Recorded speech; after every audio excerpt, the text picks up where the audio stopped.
Dis Robbie Wessels, hierdie is CO Productions se What's in the Box Challenge.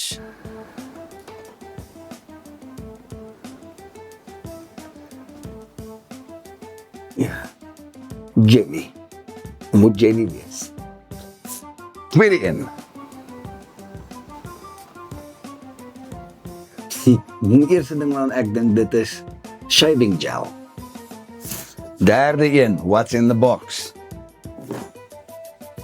Hierdie lyk soos 'n soutpotjie. Voel soos 'n soutpotjie.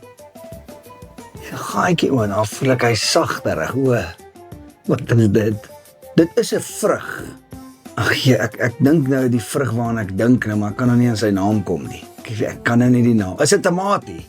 Okay, ja, is dit tamatie? Die vierde een, What's in the Box. O my maat, ag. Goed, hierdie gaan nie byt nie. Ek dink dis 'n hoender.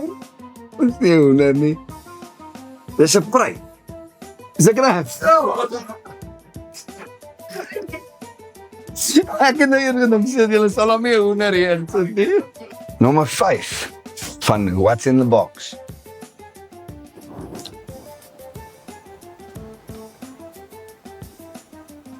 Shucks.